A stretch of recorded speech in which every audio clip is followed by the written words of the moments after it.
ನಮಸ್ಕಾರ ಎಲ್ರಿಗೂ ಹವ್ಯಕ ಪಾಕಶಾಲೆಗೆ ಸ್ವಾಗತ. ಕ್ಯಾರೆಟನ್ನು ಬಳಸ್ಕೊಂಡು ಮಾಡುವಂತಹ ಬಹಳ ರುಚಿಯಾಗಿರುವಂತಹ ಒಂದು ಹಲ್ವಾ ಅಂತಾನೂ ಕರಿಬೋದು ಅಥವಾ ಕ್ಯಾರೆಟ್ ಫುಡ್ಡಿಂಗ್ ಅಂತಾನೂ ಕರಿಬೋದು. ಅದೇ ರೀತಿಯಾಗಿ ಅದರ ಒಟ್ಟಿಗೆ ಒಂದು ಲಡ್ಡು ರೆಸಿಪಿಯನ್ನು ಕೂಡ ಇವತ್ತು ಶೇರ್ ಮಾಡ್ತಾ ಇದ್ದೀನಿ. ಇವೆರಡನ್ನು ಕೂಡ ಬಹಳ ಕಡಿಮೆ ಸಕ್ಕರೆಯನ್ನು ಕೂಡ ಬಳಸ್ಕೊಂಡು ಮಾಡಿರುವಂಥದ್ದು. ಮತ್ತು ತುಪ್ಪನೂ ಜಾಸ್ತಿ ಬೇಡ ಇದನ್ನು ಮಾಡ್ಕೊಳ್ಳೋದಕ್ಕೆ. ವಿಶೇಷವಾಗಿ ಹಬ್ಬಗಳಲ್ಲೂ ಅಥವಾ ಯಾರಾದರೂ ಗೆಸ್ಟ್ ಬಂದಾಗಲೋ ಅಥವಾ ಯಾವತ್ತಾದರೂ ನಿಮಗೆ ತಿನ್ನಬೇಕು ಅನಿಸಿದಾಗ ಈ ಥರದ ಸ್ವೀಟನ್ನು ಮಾಡ್ಕೊಳ್ಬೋದು. ತುಂಬ ರುಚಿಯಾಗಿರುತ್ತೆ. ಬಹಳ ವಿಶೇಷವಾದಂತಹ ಒಂದು ಲಡ್ಡು ರೆಸಿಪಿ ಕೂಡ ಇದು. ಬನ್ನಿ ಹಾಗಾದರೆ ಈ ಇವೆರಡೂ ಸ್ವೀಟ್ ರೆಸಿಪಿಗಳನ್ನು ನೋಡ್ಕೊಂಡು ಬರೋಣ ಹೇಗೆ ಮಾಡೋದು ಅಂತ. ಎರಡು ರೆಸಿಪಿಗಳನ್ನು ಒಟ್ಟೊಟ್ಟಿಗೆ ತೋರಿಸ್ತಾ ಇದ್ದೀನಿ. ಮೊದಲಿಗೆ ಇಲ್ಲಿ ನಾನೀಗ ಕ್ಯಾರೆಟನ್ನು ತಗೊಂಡಿದ್ದೀನಿ. ನಿಮಗೆ ಎಷ್ಟು ಕ್ಯಾರೆಟ್ ಬೇಕೋ ಅಷ್ಟನ್ನು ತಗೊಳ್ಬೋದು. ನಾನಿಲ್ಲಿ ಹತ್ರ 1 kg ಗಿಂತ ಸ್ವಲ್ಪ ಕಡಿಮೆ, 3/4 kg ಗಿಂತ ಜಾಸ್ತಿ ಅಷ್ಟು ಕ್ಯಾರೆಟನ್ನು ತಗೊಂಡು ಅದರ ಮೇಲಿನ ಸಿಪ್ಪೆಯನ್ನೆಲ್ಲ ಮೊದಲಿಗೆ ತೆಕ್ಕೊಳ್ಬೇಕು. ಸಿಪ್ಪೆಯನ್ನೆಲ್ಲ ನೀಟಾಗಿ ತೆಗೆದಾದ ನಂತರ ಸಣ್ಣಕ್ಕೆ ಹೆಚ್ಕೊಳ್ಬೇಕು. ಇದನ್ನು ನಾವೀಗ ಮಿಕ್ಸಿಯಲ್ಲಿ ಹಾಕಿ ರುಬ್ಕೊಳ್ಳುವಾಗ ಅದು ಸರಿಯಾಗಿ ರುಬ್ಕೊಳ್ಳೋದಕ್ಕೆ ಸಿಗಬೇಕು. ಹಾಗಾಗಿ ಸಣ್ಣಕ್ಕೆ ಹೆಚ್ಕೊಂಡಿದ್ದೀನಿ ನೋಡಿ. ಇನ್ನೊಂದು ಮಿಕ್ಸಿ ಜಾರನ್ನು ತಗೊಂಡು, ದೊಡ್ಡ ಜಾರನ್ನೇ ತಗೊಳ್ಬೇಕಾಗತ್ತೆ. ದೊಡ್ಡ ಜಾರನ್ನು ತಗೊಂಡು ಅದರಲ್ಲಿ ಈಗ ಪೀಸ್ ಮಾಡಿರುವಂತಹ ಕ್ಯಾರೆಟ್ ಹೋಳುಗಳನ್ನು ಹಾಕಿ ನೀರನ್ನು ಕೂಡ ಹಾಕಿ ಸಣ್ಣಕ್ಕೆ ಅಂದರೆ ಫೈನಾಗಿ ರುಬ್ಕೊಂಡು ತರಬೇಕು. ಈಗ ನೋಡ್ಬೋದು ಚೆನ್ನಾಗಿ ಫೈನಾಗಿ ರುಬ್ಕೊಂಡಿದ್ದೀನಿ. ರುಬ್ಕೊಂಡಂತಹ ಈ ಮಿಶ್ರಣವನ್ನು, ಕ್ಯಾರೆಟಿನ ಮಿಶ್ರಣವನ್ನು ಒಂದು ಮಿಕ್ಸಿಂಗ್ ಬೌಲಿಗೆ ಹಾಕ್ಕೊಳ್ತಾ ಇದ್ದೀನಿ. 2 ಬ್ಯಾಚಲ್ಲಾಗಿ ರುಬ್ಕೊಂಡಿದ್ದೀನಿ. ಅವೆಲ್ಲವನ್ನು ಕೂಡ ಒಂದು ಮಿಕ್ಸಿಂಗ್ ಬೌಲಿಗೆ ಹಾಕ್ಕೊಳ್ತಾ ಇದ್ದೀನಿ. ನೆಕ್ಸ್ಟ್ ಈಗ ಇನ್ನೊಂದು ಪಾತ್ರೆಯನ್ನು ತಗೊಂಡು ಅದಕ್ಕೆ ನಾವೀಗ ಒಂದು ಕಾಟನ್ ಬಟ್ಟೆಯನ್ನು ಹಾಕ್ಕೊಳ್ಬೇಕಾಗತ್ತೆ. ಈಗ ಕ್ಯಾರೆಟ್ ರಸವನ್ನು ನಾವು ಶೋಧಿಸ್ಕೊಂಡು ಅದರ ರಸವನ್ನು ತೆಕ್ಕೊಳ್ಬೇಕು. ಈ ಥರ ಕಾಟನ್ ಬಟ್ಟೆಯನ್ನು ತಗೊಂಡ್ರೆ ನಿಮಗೆ ಚೆನ್ನಾಗಿ ಶೋಧಿಸಿ ಕೂಡ ಸಿಗುತ್ತೆ. ಅಥವಾ ನೀವು ಸ್ಟ್ರೈನರನ್ನು ತಗೊಂಡ್ರೆ ಅದರಲ್ಲಿ ನೀರಿನ ಅಂಶ ಎಲ್ಲ ಮತ್ತೂ ಇರುತ್ತೆ, ಕ್ಯಾರೆಟಿನ ರಸದ ಅಂಶ. ಅದಕ್ಕಾಗಿ ಈ ಥರ ಬಟ್ಟೆಯನ್ನು ತಗೊಳ್ಬೇಕು. ಆದಷ್ಟು ನೀವು ತೆಂಗಿನಕಾಯಿ ಹಾಲು ತೆಗಿಬೇಕು ಅಥವಾ ಈ ಥರ ಎಲ್ಲ ಶೋಧಿಸ್ಕೊಂಡು ತೆಗೆಯುವಂತಹ ಈ ಥರದ ಪ್ರೋಸೆಸ್ಸಿಗೆಲ್ಲ ಬಟ್ಟೆಯನ್ನೇ ಉಪಯೋಗಿಸಿದರೆ ತುಂಬಾ ಚೆನ್ನಾಗಿ ರಸ ಕೂಡ ಹಿಂಡ್ಬೋದು. ಈಗ ಚೆನ್ನಾಗಿ ಶೋಧಿಸ್ಕೊಂಡಿದ್ದೀನಿ ನೋಡಿ. ಸ್ವಲ್ಪನೂ ರಸ ಇರಬಾರ್ದು ಇದರಲ್ಲಿ. ನಾವಿನ್ನೀಗ ಈ ಶೋಧಿಸ್ಕೊಂಡಂತಹ ಈ ಕ್ಯಾರೆಟಿನ ಪುಡಿ ಇದೆಯಲ್ಲ ನೋಡಿ, ಈ ಥರ ಸಿಕ್ಕಿದೆ. ಇದನ್ನು ಇನ್ನೀಗ ಸಪ್ರೇಟಾಗಿ ಒಂದು ತಟ್ಟೆಯಲ್ಲಿ ಹಾಕಿ ತೆಗೆದಿಡಬೇಕು. ಇದರಲ್ಲಿ ನಾವಿನ್ನೀಗ ಲಡ್ಡು ರೆಸಿಪಿಯನ್ನು ನಾನು ಮಾಡೋದು ಹೇಗೆ ಅಂತ ತೋರಿಸ್ತಾ ಇದ್ದೀನಿ ಇವತ್ತು. ಕ್ಯಾರೆಟಿನ ರಸವನ್ನು ಹಿಂಡಿ ಆದ ನಂತರ ಇದನ್ನು ಕೂಡ ವೇಸ್ಟ್ ಅಂತ ಬಿಸಾಕೋ ಬದಲು ಇದರಲ್ಲಿ ಕೂಡ ತುಂಬಾ ಚೆನ್ನಾಗಿ ಸ್ವೀಟನ್ನು ಮಾಡಬಹುದು. ಈಗ ಒಂದು ತಟ್ಟೆಗೆ ಸಪ್ರೇಟಾಗಿ ಎತ್ತಿಡ್ತಾ ಇದ್ದೀನಿ ಹಾಕ್ಕೊಂಡು. ಇದನ್ನು ಫೈನಾಗಿ ರುಬ್ಕೊಳ್ಬೇಕು ನೋಡಿ. ರುಬ್ಬಿ ಆದ ನಂತರ ನಾವು ರಸವನ್ನು ಕೂಡ ಸ್ವಲ್ಪನೂ ನೀರಿನ ಅಂಶ ಅಥವಾ ಕ್ಯಾರೆಟ್ ಜ್ಯೂಸ್ ಎಲ್ಲ ಸ್ವಲ್ಪನೂ ಇದರಲ್ಲಿ ಇರಬಾರ್ದು. ಅಷ್ಟು ಚೆನ್ನಾಗಿ ಫೈನಾಗಿ ನಾವು ಹಿಂಡ್ಕೊಳ್ಬೇಕಾಗತ್ತೆ. ಹಿಂಡಿ ಉಳಿದಂತಹ ಈ ಕ್ಯಾರೆಟಿನ ಪುಡಿಯನ್ನು ನಾವಿನ್ನೀಗ ಸ್ವಲ್ಪ ಅದರಲ್ಲಿ ಕಾಳಿನ ಅಂಶ ಎಲ್ಲ ಇದೆ, ಅದಕ್ಕೋಸ್ಕರ ನಾನು ಇನ್ನೊಮ್ಮೆ ಗ್ರೈಂಡ್ ಮಾಡ್ಕೊಳ್ಳೋದಕ್ಕೆ ಮಿಕ್ಸಿ ಜಾರಿಗೆ ಹಾಕ್ಕೊಳ್ತಾ ಇದ್ದೀನಿ. ಈಗ ಮಿಕ್ಸಿ ಜಾರಿಗೆ ಹಾಕಿ ಆದ ನಂತರ ನೀರನ್ನೆಲ್ಲ ಹಾಕ್ಕೊಳ್ಳೋದಕ್ಕೆ ಹೋಗಬಾರ್ದು, ಹಾಗೆಯೇ ಪುಡಿ ಮಾಡ್ಕೊಳ್ಬೇಕು ನೋಡಿ. ಸ್ವಲ್ಪನೂ ನೀರಿನ ಅಂಶ ಎಲ್ಲ ಇರಬಾರ್ದು. ನೆಕ್ಸ್ಟ್ ಈಗ ಇದನ್ನು ಹುರ್ಕೊಳ್ಬೇಕಾಗತ್ತೆ. ಈ ಕ್ಯಾರೆಟಿನ ಪುಡಿ ಇದೆಯಲ್ಲ, ನಾವು ಮಿಕ್ಸಿ ಮಾಡಿ ಇಟ್ಟಂಥದ್ದು, ಅದನ್ನು ಹುರ್ಕೊಳ್ತಾ ಇದ್ದೀನಿ. ಒಂದು ಪ್ಯಾನನ್ನು ಬಿಸಿಗೆ ಇಟ್ಕೊಂಡು ಈಗ ಮೀಡಿಯಮ್ ಊರಿನಲ್ಲಿ ಇಟ್ಕೊಂಡು ಇದನ್ನು ಹುರ್ಕೊಳ್ಬೇಕು. ಇನ್ನು ಹೀಗೆ ಡ್ರೈ ಆಗಿ ನಾವು ಇದನ್ನು ಹುರ್ಕೊಳ್ಬೇಕಾಗತ್ತೆ. ಸ್ವಲ್ಪನೂ ತುಪ್ಪ ಆಗಲಿ ಎಣ್ಣೆನೋ ಅಥವಾ ಏನನ್ನೂ ಹಾಕ್ಕೊಳ್ಳೋದಕ್ಕೆ ಹೋಗಬಾರ್ದು. ಒಂದು 5ರಿಂದ 7 ನಿಮಿಷಗಳ ಕಾಲ ಹೀಗೆ ಹುರ್ಕೊಳ್ಬೇಕು. ಚೆನ್ನಾಗಿ ಅದು ಡ್ರೈ ಆಗುತ್ತೆ, ನಿಮಗೆ ಪುಡಿ ಪುಡಿ ಅನಿಸುತ್ತೆ ನೋಡಿ. ಈಗ ಒಂದು 8ರಿಂದ 10 ನಿಮಿಷದ ಕಾಲ ಹುರ್ಕೊಂಡಿದ್ದೀನಿ ಮೀಡಿಯಮ್ ಊರಿನಲ್ಲೇ ಇಟ್ಕೊಂಡು. ನೋಡಿ, ಡ್ರೈ ರೋಸ್ಟ್ ಮಾಡ್ಕೊಂಡಿದ್ದೀನಿ. ತುಂಬಾ ಗರಿಗರಿಯಾಗಿ ಬಂದಿದೆ. ಇನ್ನಿದನ್ನು ತಣ್ಣಗಾಗೋದಕ್ಕೆ ಬಿಡಬೇಕು. ಅದು ತಣ್ಣಗಾಗೋಷ್ಟು ಹೊತ್ತಲ್ಲಿ ನಾವಿನ್ನೀಗ ಕ್ಯಾರೆಟ್ ಜ್ಯೂಸನ್ನು ತಗೊಂಡಿದ್ದೀವಲ್ಲ, ಅದನ್ನು ಈಗ ಬಾಣಲಿಗೆ ಅಳತೆ ಮಾಡಿ ಹಾಕ್ಕೊಳ್ಬೇಕಾಗತ್ತೆ. ನಾವು ಯಾವ ಬಾಣಲಿಯಲ್ಲಿ ಫುಡ್ಡಿಂಗನ್ನು ಮಾಡ್ತೀವೋ ಅದಕ್ಕೆ ಅಳತೆ ಮಾಡಿ ಹಾಕ್ಕೊಳ್ತಾ ಇದ್ದೀನಿ. ಇಲ್ಲಿ ನಾನು 1 ಕಪ್ ಆಗೋಷ್ಟು ಮೆಜರ್ಮೆಂಟಿಂದ ಅಳತೆ ಮಾಡ್ಕೊಳ್ತಾ ಇದ್ದೀನಿ. 3 ಕಪ್ ಆಗೋಷ್ಟು ಕ್ಯಾರೆಟ್ ಜ್ಯೂಸ್ ನನಗೆ ಸಿಕ್ಕಿದೆ. ಇನ್ನೀಗ ಅದಕ್ಕೆ ಹಾಕ್ಕೊಳ್ಳೋದಕ್ಕೆ ಇಲ್ಲಿ ಅಕ್ಕಿ ಹಿಟ್ಟನ್ನು ನಾವು ಸರಿಯಾಗಿ ಪೇಸ್ಟ್ ಥರ ಮಾಡ್ಕೊಳ್ಬೇಕಾಗುತ್ತೆ. ಅದಕ್ಕಾಗಿ 1 ಕಪ್ ಆಗೋಷ್ಟು ಕಪ್ಪು ಅಳತೆಯಿಂದ 1 ಕಪ್ಪಿಗಿಂತ ಸ್ವಲ್ಪ ಕಡಿಮೆ ಅಂದರೆ 3/4 ಕಪ್ಪಿಗಿಂತ ಸ್ವಲ್ಪ ಜಾಸ್ತಿ ಅಕ್ಕಿ ಹಿಟ್ಟನ್ನು ಹಾಕ್ಕೊಳ್ತಾ ಇದ್ದೀನಿ. ಇನ್ನೀಗ ಅದಕ್ಕೆ 1/4 ಕಪ್ ಆಗೋಷ್ಟು ನೀರನ್ನು ಕೂಡ ಹಾಕ್ಕೊಂಡು ಚೆನ್ನಾಗಿ ಅದನ್ನು ಮಿಕ್ಸ್ ಮಾಡ್ಕೊಳ್ಬೇಕು. ಸ್ಪೂನ್ನ ಸಹಾಯದಿಂದ ಸ್ವಲ್ಪನೂ ಗಂಟುಗಳೆಲ್ಲ ಇಲ್ದಂಗೆ ನಾವು ಅದನ್ನು ಮಿಕ್ಸ್ ಮಾಡ್ತಾ ಹೋಗಬೇಕೀಗ. ನೋಡ್ತಾ ಇರಬಹುದು ನೀವು, ಈ ಕನ್ಸಿಸ್ಟೆನ್ಸಿಗೆ ತಂದು ಇಟ್ಕೊಳ್ಬೇಕು ಇದನ್ನು. ಚೆನ್ನಾಗಿ ಮಿಕ್ಸ್ ಮಾಡಿದಂತಹ ಅಕ್ಕಿ ಹಿಟ್ಟನ್ನು ನಾವಾಗಲೇ ತೆಗೆದಿಟ್ಟಂತಹ ಕ್ಯಾರೆಟ್ ಜ್ಯೂಸ್ ಇದೆಯಲ್ಲ, ಅಳತೆ ಮಾಡಿ ಹಾಕ್ಕೊಂಡಿದ್ದೀವಲ್ಲ ಬಾಣಲಿಗೆ, ಅದಕ್ಕೆ ಈ ಅಕ್ಕಿ ಹಿಟ್ಟನ್ನು ಮಿಕ್ಸ್ ಮಾಡ್ಕೊಳ್ಳೋಣ. ಈಗಲೇ ಹಾಕೋದ್ರಿಂದ ಗಂಟುಗಳೆಲ್ಲ ಆಗೋದಿಲ್ಲ. ಆಮೇಲೆ ನಮಗೆ ತುಂಬ ಸುಲಭವಾಗಿ ಇದನ್ನು ಕ್ಯಾರೆಟ್ ಫುಡ್ಡಿಂಗನ್ನು ಮಾಡ್ಕೊಳ್ಳೋದಕ್ಕೂ ಈಸಿ ಆಗುತ್ತೆ. ಈಗ ನೋಡ್ತಿರ್ಬೋದು ಅಕ್ಕಿ ಹಿಟ್ಟನ್ನೆಲ್ಲ ಹಾಕ್ಕೊಂಡಿದ್ದಾಯಿತು. ನೆಕ್ಸ್ಟ್ ಇದಕ್ಕೆ ನಾವು ಬೆಲ್ಲವನ್ನು ಆ್ಯಡ್ ಮಾಡ್ಕೊಳ್ಬೇಕು. ಈ ಹಂತದಲ್ಲೇ ಹಾಕೋದ್ರಿಂದ ಅದು ಕೂಡ ಬೆಲ್ಲ ಕೂಡ ಚೆನ್ನಾಗಿ ಕರಗುತ್ತೆ. ಈಗ ಯಾವ ಕಪ್ಪಳತೆಯಿಂದ ನಾವು 3 ಕಪ್ ಆಗೋಷ್ಟು ಕ್ಯಾರೆಟ್ ಜ್ಯೂಸ್ ತಗೊಂಡಿದ್ದೀವಲ್ಲ, ಅದೇ ಕಪ್ಪಳತೆಯಿಂದ 1 ಕಪ್ ಆಗೋಷ್ಟು ಬೆಲ್ಲವನ್ನು ಪುಡಿ ಮಾಡಿ ಹಾಕ್ಕೊಳ್ತಾ ಇದ್ದೀನಿ. ಬೆಲ್ಲವನ್ನು ಹಾಕಿ ಆದ ನಂತರ ಒಮ್ಮೆ ಮಿಕ್ಸ್ ಮಾಡಿಕೊಂಡು ಆಮೇಲೆ ಸ್ಟವ್ ಮೇಲೆ ಇಟ್ಕೊಳ್ಬೇಕು. ಈಗ ಅಕ್ಕಿ ಹಿಟ್ಟು ಆಮೇಲೆ ಬೆಲ್ಲ ಎಲ್ಲ ಹಾಕ್ಕೊಂಡು ಇರೋದ್ರಿಂದ ಅದು ಸರಿಯಾಗಿ ಹೊಂದ್ಕೊಳ್ಬೇಕು. ಇನ್ನು ಸ್ಟವ್ವಲ್ಲಿ ಇಟ್ಕೊಂಡು ಮೀಡಿಯಮ್ ಉರಿನಲ್ಲಿ ಇದನ್ನು ಕಾಯಿಸ್ಕೊಳ್ಬೇಕಾಗತ್ತೆ. ಅದಕ್ಕಿಂತ ಮುಂಚೆ ನಾವೀಗ ಇಲ್ಲೊಂದು ಬ್ರೆಡ್ ಮೌಲ್ಡನ್ನು ತಗೊಂಡಿದ್ದೀನಿ. ಅದಕ್ಕೆ ತುಪ್ಪವನ್ನು ಸವರಿ ಒಂದು ಸೈಡಲ್ಲಿ ಇಟ್ಕೊಳ್ಬೇಕು ಮೊದಲೇ. ಇನ್ನೀಗ ಸ್ಟವ್ ಮೇಲೆ ನಾನೀಗ ಕ್ಯಾರೆಟ್ ಜ್ಯೂಸನ್ನು ನಾವೀಗ ಮಿಕ್ಸ್ ಮಾಡಿ ಇಟ್ಕೊಂಡಿದ್ದೀನಿ. ಇನ್ನು ಸ್ವಲ್ಪನೂ ಕೈಯೆಲ್ಲ ಆಚೀಚೆ ಮಾಡ್ದಂಗೆ ಮಿಕ್ಸ್ ಮಾಡ್ತಾನೇ ಹೋಗಬೇಕು. ನಾವೀಗ ಮೀಡಿಯಮ್ ಊರಿನಲ್ಲೇ ಇಟ್ಕೊಂಡು ಮಾಡೋದ್ರಿಂದ ತಳ ಎಲ್ಲ ಸೀದ್ ಹೋಗಬಾರ್ದು. ಅದಕ್ಕಾಗಿ ಆದಷ್ಟು ದಪ್ಪ ತಳದ ಬಾಣಲಿಯನ್ನು ತಗೊಳ್ಬೇಕು. ನಾನಿಲ್ಲಿ ಫಸ್ಟಿಗೆ ತಗೊಳ್ಬೇಕಾದ್ರೆ ನನಗೆ ಪ್ರಮಾಣ ಗೊತ್ತಾಗದೆ ಸಣ್ಣ ಬಾಣಲಿಗೆ ಹಾಕ್ಕೊಂಡಿದ್ದೀನಿ.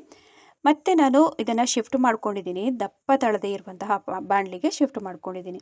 ನೀವೇನಾದರೂ ಈ ಥರದ ಮಿಸ್ಟೇಕನ್ನು ಮಾಡೋದಕ್ಕೆ ಹೋಗಬೇಡಿ. ಸ್ಟಾರ್ಟಿಂಗಲ್ಲೇ ಸ್ವಲ್ಪ ಅಗಲ ಇರುವಂಥದ್ದು ಬಾಣಲಿಯನ್ನು ತಗೊಳ್ಬೇಕು. ಈಗ ನೋಡ್ಬೋದು 1/4 ಗಂಟೆ ಆದ ನಂತರ ನಾನೀಗ ತೋರಿಸ್ತಾ ಇದ್ದೀನಿ. ಇನ್ನೊಂದು ಬಾಣಲಿಗೆ ಶಿಫ್ಟ್ ಮಾಡಿ ಆದಂತಹ ಮಿಶ್ರಣವನ್ನು ತೋರಿಸ್ತಾ ಇದ್ದೀನಿ.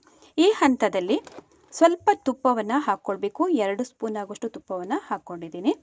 ಮತ್ತು ನೋಡಿ ಸರಿಯಾಗಿ ಮಿಕ್ಸ್ ಮಾಡ್ಕೊಂಡಿದ್ದೀನಿ. ಇನ್ನು ಲಾಸ್ಟ್ ಹಂತದಲ್ಲಿ ನಾವಿದಕ್ಕೆ ಮತ್ತೆ 2 ಸ್ಪೂನನ್ನು ಹಾಕ್ಕೊಳ್ಬೇಕು. ನಿಮಗೆ ಎಲ್ಲಾದರೂ ಕಡಿಮೆ ಅನಿಸಿದರೆ ಅಥವಾ ಇನ್ನೂ ಬೇಕು ಅಂತಂದರೆ ಒಂದು 4 ರಿಂದ 5 ಸ್ಪೂನೆಲ್ಲ ಮತ್ತೆ ತುಪ್ಪವನ್ನು ಆ್ಯಡ್ ಮಾಡ್ಕೊಳ್ಬೋದು. ಆಮೇಲೆ ಇದು ಬೆಲ್ಲ ನಿಮಗೆ ಕಡಿಮೆ ಅನಿಸಿದರೆ 3 ಕಪ್ಪಿಗೆ ಸ್ವಲ್ಪ 1/4 ಕಪ್ ಆಗೋಷ್ಟು ಬೆಲ್ಲವನ್ನು ಕೂಡ ಹಾಕ್ಕೊಳ್ಬೋದು. ಈಗ ನೋಡ್ಬೋದು 3 ಸ್ಪೂನ್ ಆಗೋಷ್ಟು ತುಪ್ಪವನ್ನು ಹಾಕ್ಕೊಂಡಿದ್ದೀನಿ 3ನೇ ಬಾರಿಗೆ. ಇನ್ನು ತುಪ್ಪವನ್ನು ಹಾಕಿ ಸರಿಯಾಗಿ ಮಿಕ್ಸ್ ಮಾಡ್ಕೊಳ್ಳೋಣ. ಇನ್ನು ಲಾಸ್ಟಲ್ಲಿ ಇದಕ್ಕೆ ಏಲಕ್ಕಿ ಪುಡಿಯನ್ನು ಹಾಕ್ಕೊಳ್ಬೇಕು. ಇದನ್ನು ಹಾಕಿ ಆದ ನಂತರ ಸರಿಯಾಗಿ ಮಿಕ್ಸ್ ಮಾಡಿಕೊಂಡಾದ ಮೇಲೆ ಸ್ಟವನ್ನು ಆಫ್ ಮಾಡ್ಕೊಳ್ಬೋದು. ಈಗಾಗಲೇ ಒಂದು 20 ನಿಮಿಷ ಹಿಡಿದಿದೆ. ಅಷ್ಟು ಹೊತ್ತು ನಾವೀಗ ಸ್ಟವ್ವಲ್ಲೇ ಇಟ್ಕೊಂಡು ಇದನ್ನು ಕೈ ಆಡಿಸ್ತಾನೆ ಹೀಗೇ ಹಲ್ವಾವನ್ನು ರೆಡಿ ಮಾಡ್ಕೊಳ್ಬೇಕು. ಇನ್ನು ಆಗಲೇ ನಾವು ತುಪ್ಪವನ್ನು ಸವರಿ ಇಟ್ಕೊಂಡಿದ್ದೀವಲ್ಲ ಬ್ರೆಡ್ ಮೌಲ್ಡು, ಅದಕ್ಕೆ ಇದನ್ನು ಶಿಫ್ಟ್ ಮಾಡ್ಕೊಳ್ಳೋಣ. ಈಗ ಲಾಸ್ಟಲ್ಲಿ 1 ಸ್ಪೂನ್ ಆಗೋಷ್ಟು ತುಪ್ಪವನ್ನು ಹಾಕ್ಕೊಂಡಿದ್ದೀನಿ. ಟೋಟಲ್ ಆಗಿ ಒಂದು 6 ರಿಂದ 7 ಸ್ಪೂನ್ ಆಗೋಷ್ಟು ಸಣ್ಣ ಸ್ಪೂನಲ್ಲಿ ತುಪ್ಪವನ್ನು ಇದಕ್ಕೆ ಬಳಕೆ ಮಾಡ್ಕೊಂಡಿದ್ದೀನಿ. ಇನ್ನಾಗಲೇ ನಾವು ತುಪ್ಪ ಸವರಿ ಇಟ್ಟಂತಹ ಬ್ರೆಡ್ ಮೌಲ್ಡಿಗೆ ಇದನ್ನು ಶಿಫ್ಟ್ ಮಾಡ್ಕೊಳ್ಳೋಣ. ಈ ಥರ ಬ್ರೆಡ್ ಮೌಲ್ಡ್ ಇಲ್ಲ ಅನ್ನೋರು ಬಟ್ಲ ಮೇಲಾದರೂ ಇದನ್ನು ಹಾಕ್ಕೊಳ್ಬೋದು. ತುಪ್ಪವನ್ನು ಸವರಿ ಹಾಗೆ ಕೂಡ ಮಾಡ್ಕೊಳ್ಬೋದು. ಈಗ ಸರಿಯಾಗಿ ಲೆವೆಲ್ ಮಾಡ್ಕೊಳ್ಬೇಕು. ಇದನ್ನು ಒಂದೇ ಥರದ ಇದಕ್ಕೆ ತರಬೇಕು. ಇಲ್ಲಿ ಅಕ್ಕಿ ಹಿಟ್ಟನ್ನು ಕೂಡ ಹಾಕಿ ಮಾಡಿರೋದ್ರಿಂದ ಬಹಳನೇ ಒಳ್ಳೆಯದು ಆರೋಗ್ಯಕ್ಕೆ ಕೂಡ. ಯಾವುದೇ ರೀತಿಯಾಗಿ ನಾವು ಮತ್ತೆ ಸಕ್ಕರೆ ಆಗಲಿ ಏನನ್ನೂ ಬಳಸಿಲ್ಲ. ಇಲ್ಲಿ ಬೆಲ್ಲದಲ್ಲೇ ಮಾಡಿರೋದ್ರಿಂದ ಬಹಳನೇ ಹೆಲ್ತಿಗೂ ಕೂಡ ಒಳ್ಳೆಯದು ಅಂತ ಹೇಳ್ಬೋದು. ಈಗ ಮೇಲಿಂದ ತುಪ್ಪವನ್ನು ಹಾಕಿ ಸರಿಯಾಗಿ ಲೆವೆಲ್ ಮಾಡ್ಕೊಂಡಿದ್ದೀನಿ. ಈಗ ಅದು ತಣ್ಣಗಾಗೋದಕ್ಕೆ ಬಿಡೋಣ ಹಲ್ವಾ. ನೆಕ್ಸ್ಟ್ ಈಗ ಇಲ್ಲಿ ನಾವಾಗಲೇ ಹುರ್ಕೊಂಡು ಇಟ್ಕೊಂಡಿದ್ದೀವಲ್ಲ ಕ್ಯಾರೆಟಿನ ಪುಡಿ, ಅದು ನೋಡಿ ಸರಿಯಾಗಿ ರೋಸ್ಟಾಗಿ ಯಾವ ಥರ ಬಂದಿದೆ ಅಂತ ನೋಡ್ಬೋದು. ತಣ್ಣಗಾಗಿದೆ ಇದೀಗ. ತಣ್ಣಗಾದ ಮೇಲೆ ಈಗ ಒಂದು ಸಣ್ಣ ಮಿಕ್ಸಿ ಜಾರಿಗೆ ಹಾಕ್ಕೊಳ್ತಾ ಇದ್ದೀನಿ. ಸ್ವಲ್ಪ ಅದರಲ್ಲಿ ಏನಾದರೂ ಗಂಟೆಲ್ಲ ಇತ್ತು ಅಂತಂದರೆ ಕ್ಲಿಯರ್ ಆಗಲಿ ಅಂತ ಅಷ್ಟೇ. ಈಗ ನೋಡ್ಬೋದು ಚೆನ್ನಾಗಿ ಮಿಕ್ಸ್ ಮಾಡ್ಕೊಂಡಿದ್ದೀನಿ, ಗ್ರೈಂಡ್ ಮಾಡ್ಕೊಂಡಿದ್ದೀನಿ. ಇನ್ನೀಗ ನಾವು ಇದನ್ನು ಅಳತೆ ಮಾಡ್ಕೊಳ್ಬೇಕಾಗತ್ತೆ. ಇದನ್ನು ಕೂಡ ಹಾಗೆಯೇ ಎಷ್ಟು ನಮಗೆ ಕ್ಯಾರೆಟಿನ ಪುಡಿ ಸಿಕ್ಕಿದೆ ಅಂತ ನೋಡ್ಕೊಳ್ಬೇಕು. ಇದಕ್ಕಾಗಿ ನಾನೊಂದು ಮೆಷರಿಂಗ್ ಕಪ್ಪನ್ನು ತೊಗೊಂಡಿದ್ದೀನಿ. 1 ಕಪ್ಪನ ಮೆಷರಿಂಗ್ ಕಪ್ ಇದು. ಇದರಲ್ಲಿ 1/4 ಕಪ್ ಆಗೋಷ್ಟು ನಮಗೆ ಪುಡಿ ಸಿಕ್ಕಿದೆ. ಇನ್ನೀಗ ಸಕ್ಕರೆಯನ್ನೆಲ್ಲ ಹಾಕ್ಕೊಳ್ಬೇಕಾದ್ರೆ ಸ್ವೀಟಿಗೆ ಅಳತೆ ತುಂಬಾ ಇಂಪಾರ್ಟೆಂಟ್ ಆಗಿರುತ್ತೆ. ನೋಡ್ಬೋದು ನೀವೀಗ ಎಷ್ಟು ಫೈನಾಗಿ ಪುಡಿಯಾಗಿದೆ. ಆಮೇಲೆ ಸ್ವಲ್ಪನೂ ನೀರಿನ ಅಂಶ ಎಲ್ಲ ಇಲ್ಲದೆ ಡ್ರೈ ಆಗಿ ಸಿಕ್ಕಿದೆ. 1/4 ಕಪ್ ಆಗೋಷ್ಟು ಇದೆ. ಈಗ ಸ್ಟವ್ ಮೇಲೆ ಒಂದು ಪ್ಯಾನನ್ನು ಇಟ್ಕೊಂಡು ಅದಕ್ಕೆ ನಾವು ಎಷ್ಟು ಕ್ಯಾರೆಟ್ ಪುಡಿ ಸಿಕ್ಕಿದೆ ನೋಡಿ ಅಷ್ಟೇ ಪ್ರಮಾಣದಲ್ಲಿ 1/4 ಕಪ್ ಆಗೋಷ್ಟು ಸಕ್ಕರೆಯನ್ನು ಕೂಡ ಹಾಕ್ಕೊಂಡಿದ್ದೀನಿ. ಅದಕ್ಕೊಂದು ಸ್ವಲ್ಪ ನೀರನ್ನು ಹಾಕ್ಕೊಂಡು ಈ ಥರ ಪಾಕವನ್ನು ಮಾಡ್ಕೊಳ್ಬೇಕೀಗ. ಒಂದೆಳೆ ಪಾಕವನ್ನು ಮಾಡಿಕೊಂಡ್ರೆ ಆಯಿತು. ಸಕ್ಕರೆ ಎಲ್ಲ ಕರಗಿ ಸ್ವಲ್ಪ ನಿಮಗೆ ಪಾಕ ಗೊತ್ತಾಗಿಲ್ಲ ಅಂತಂದರೆ ಮೀಡಿಯಮ್ ಟು ಲೋ ಫ್ಲೇಮಲ್ಲಿ ಅಥವಾ ಲೋ ಫ್ಲೇಮಲ್ಲಿ ಇಟ್ಟು ಕೂಡ ಸಕ್ಕರೆ ಪಾಕವನ್ನು ಮಾಡ್ಕೊಳ್ಬೋದು. ಈಗ ನೋಡ್ಬೋದು ಚೆನ್ನಾಗಿ ಪಾಕ ರೆಡಿಯಾಗಿದೆ. ನೀವು ಕೈಯಲ್ಲಿ ಮುಟ್ಟಿ ನೋಡಿದಾಗ ನಿಮಗೆ ಒಂದೆಳೆ ಪಾಕ ಬರಬೇಕು, ಅಷ್ಟಾದರೆ ಸಾಕಾಗತ್ತೆ.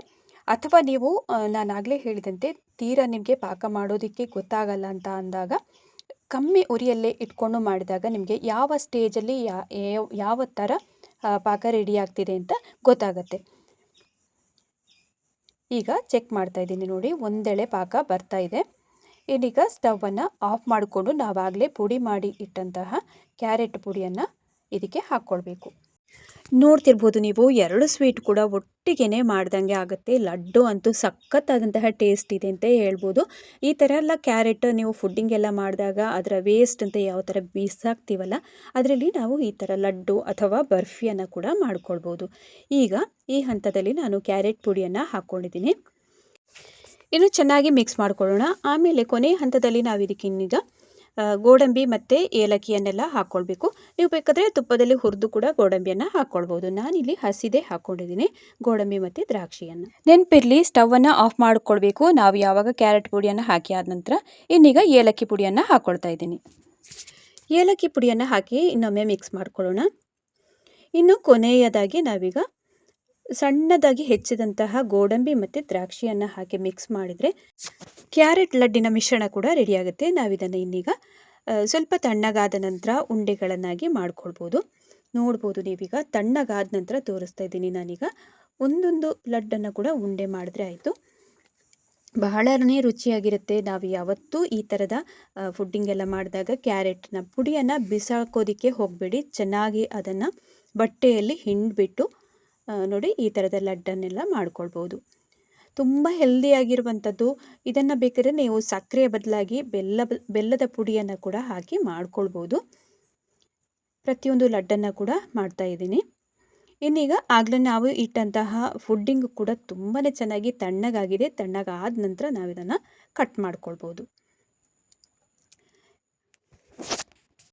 ನೀವು ಇದನ್ನು ವಿಶೇಷ ಸಂದರ್ಭದಲ್ಲಿ ಹಬ್ಬ ಹರಿದಿನ ಎಲ್ಲ ಇದ್ದಾಗ ಅಥವಾ ಯಾರಾದ್ರು ಗೆಸ್ಟ್ ಎಲ್ಲ ಬಂದಾಗಲೋ ಅಥವಾ ಮಾರ್ಕೆಟಿಂದ ತಂದು ಯಾವತ್ತೂ ನಾವು ತಿನ್ನೋ ಬದಲು ಮನೆಯಲ್ಲೇ ಹೀಗೆ ರೆಡಿ ಮಾಡಿಕೊಂಡ್ರೆ ಹೆಲ್ದಿಯಾಗಿ ಕೂಡ ಇರುತ್ತೆ.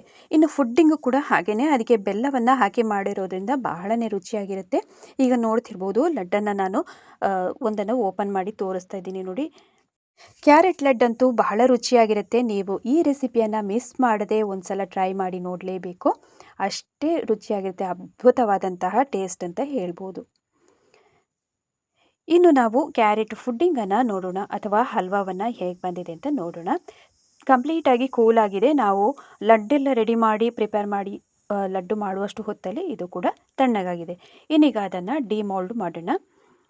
ಇದನ್ನು ನೋಡಿ, ಈ ಥರ ಒಂದು ತಟ್ಟೆ ಅದರ ಮೇಲಿಂದ ಇಟ್ಕೊಂಡು ಹೀಗೆ ಮಾಡಿದ್ರೆ ತುಂಬಾ ಚೆನ್ನಾಗಿ ಓಪನ್ ಕೂಡ ಮಾಡಿದಾಗ ನೋಡಿ ಯಾವ ಥರ ಕಟ್ ಪೀಸಸ್ ಆಗಿ ಬರುತ್ತೆ ಅಂತ ನೋಡ್ಬೋದು ನೀವೀಗ. ಇದಕ್ಕೆ ಕಾರ್ನ್ ಫ್ಲೋರ್ ಹಾಕಿ ಮಾಡೋದು ಇದೆ ಹಲ್ವಾವನ್ನು, ಫುಡ್ಡಿಂಗನ್ನು, ಅಥವಾ ಅಕ್ಕಿ ಹುಡಿಯಿಂದನೂ ಈ ಥರ ಮಾಡ್ಕೊಳ್ಬೋದು.